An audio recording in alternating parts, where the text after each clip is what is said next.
Custo de vida, emprego e desemprego, cesta básica, tarifas públicas, salário mínimo. Agora, na Brasil Atual, a análise do DIEESE. E nós vamos fazer contato agora com o diretor técnico do DIEESE, Fausto Augusto Júnior. Bom dia, Fausto. Bom dia, Glauco. Bom dia a todos. Fausto, na última sexta-feira o IBGE divulgou dados da Pesquisa Nacional por Amostra de Domicílios Contínua, a PNAD, mostrando que a taxa de desemprego no Brasil em 2020 fechou com média de 13,5%, que é a maior da série histórica do IBGE, que começou ali em 2012. A gente lembra que naquele ano, inclusive, a taxa de desemprego foi de 7,4%, quase metade, né, do que é hoje. Esses números refletem, na verdade, os impactos da pandemia, mas não só isso também, né, Fausto? Bem, esse dado, Glauco, ele é bastante importante porque ele consolida, né, ele fecha o ano e, de certo modo, a gente tem aí um bom indicador em relação à taxa de desemprego de 2020.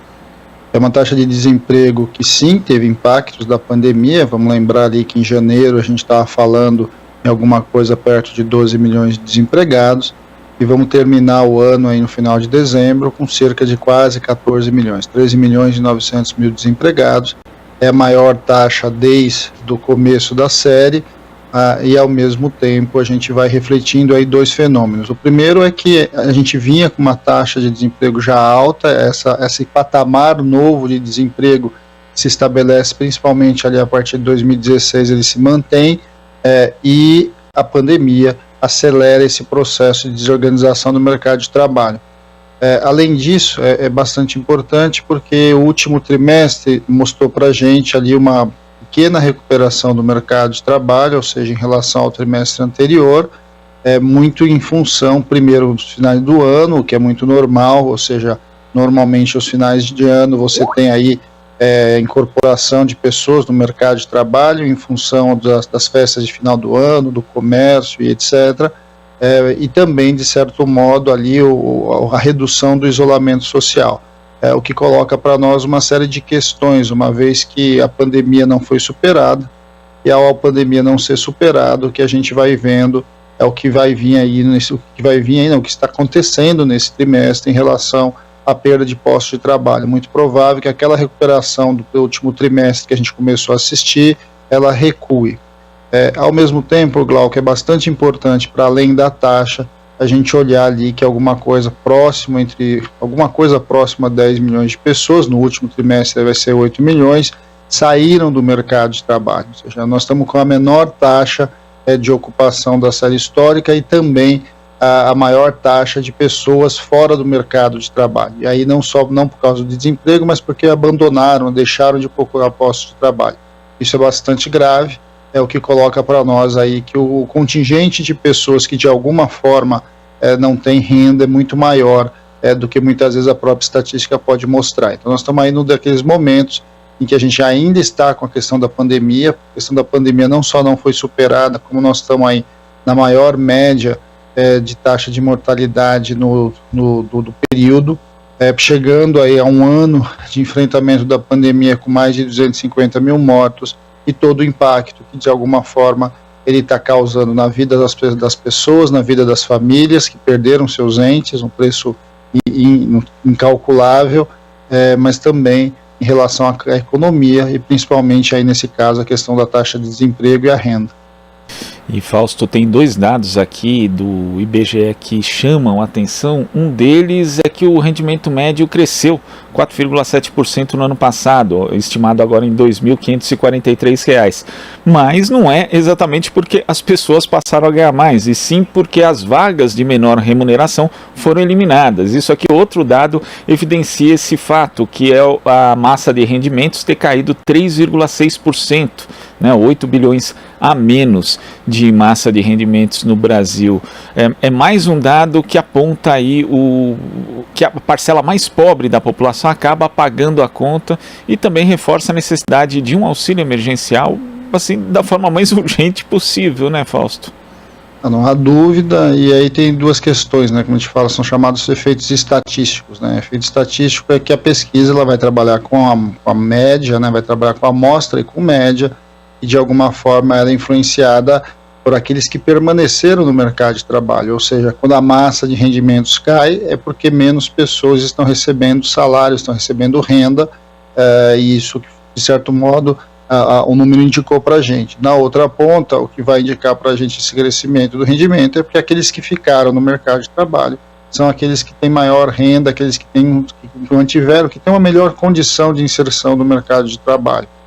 Isso coloca para nós um enorme desafio, porque desde o começo da pandemia a gente já vinha percebendo que aqueles que estavam perdendo os seus empregos são os trabalhos mais precários, empregos com menor remuneração e com menor formalização, ou seja, com uma taxa de informalidade maior. Essa é uma característica do mercado de trabalho brasileiro, bastante heterogêneo, e em todas as crises, de alguma forma, aqueles que estão nesses postos mais precários são os que sofrem mais. E eles não sofrem só do ponto de vista do próprio posto de trabalho, Glauco, eles sofrem também porque o acesso deles ao sistema de proteção social é muito limitado, uma vez que uma parte importante de todo o sistema de proteção social está vinculada à contribuição para o INSS, e eles estão fora disso, seja do seguro-desemprego, seja ali no fundo de garantia, os processos de proteção ali na hora que o sujeito perde o seu emprego. Então, é óbvio que quando isso acontece, é bastante importante que você tenha na sociedade em geral, por dentro do sistema público ali de proteção social, algum mecanismo que os auxilie. O que foi criado ali no meio do ano passado, que é o auxílio emergencial. A gente está no meio dessa disputa agora com o atual governo, e vamos lembrar, né, quando a gente fala de auxílio emergencial, a importância do ano passado foi que o aumento do auxílio emergencial ficou muito próximo ao valor da cesta básica, o que deu minimamente para essas famílias conseguirem sobreviver. A proposta que o governo coloca agora novamente é, primeiro, um valor muito aquém, ele fala alguma coisa perto de R$250, e na outra ponta um enxugamento do número de pessoas que vão receber esse benefício. Além disso, coloca várias condicionantes, e as principais são de alguma forma atacar os recursos garantidos e vinculados dos direitos sociais, saúde, educação, isso no momento de pandemia, o que não faz o menor sentido. Por fim, Glauco, é sempre bom lembrar que quando a gente fala de rendimento, a gente tem que o tempo todo estar comparando esse rendimento com a capacidade de compra das pessoas, ou seja, o poder de compra do cidadão.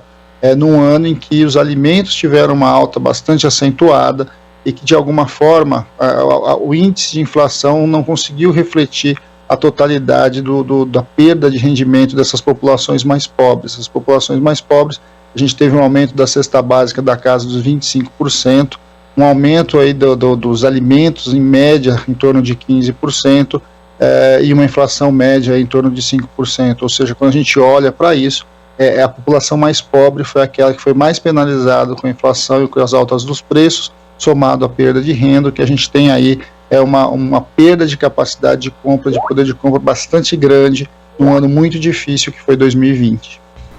Agora, Fausto, a gente tem esse índice de desemprego bastante elevado, a gente sabe que existe uma correlação entre o crescimento da economia e também a geração de empregos, mas vai ser suficiente a economia voltar a crescer para recuperar os postos de trabalho perdidos? Porque quando a gente vê, por exemplo, justamente o início aqui da série histórica da PNAD contínua do IBGE, o desemprego em 7,4% em 2012, em 2013 foi 7,1%, a gente tem como voltar a esse estágio só com o crescimento econômico, ou serão necessárias outras medidas para que a gente possa chegar a um índice aproximado?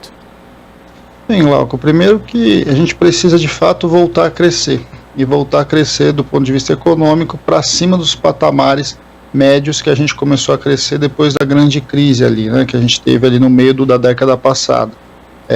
A partir de 2017, 2018, o Brasil voltou a crescer em torno de 2%, um pouco menos de 2%, ficou girando ali em torno de 2%, e agora a gente muito provavelmente vai ter um tombo aí muito perto entre 4% e 5% do PIB.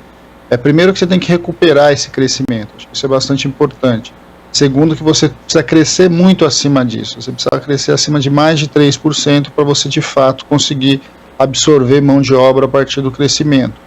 E a outra questão colocada é que a tecnologia, de certo modo, se acelerou durante a pandemia, e você tem a perda líquida de postos de trabalho e um descasamento entre a preparação da geração que está hoje no mercado de trabalho e e a tecnologia utilizada. Então a gente ainda vai ter um processo de adequação dessa mão de obra em relação à necessidade do próprio mercado e da tecnologia que está sendo imposta. Tudo isso é bastante difícil e bastante precário, né? A gente vai num país em que tem uma dificuldade muito grande de lidar com as políticas de qualificação profissional, com as políticas de inserção no mercado de trabalho do jovem, ou melhor, na verdade, não há política de fato em relação a isso. Para você pensar em enfrentar uma taxa tão grande de desemprego e de alguma forma buscar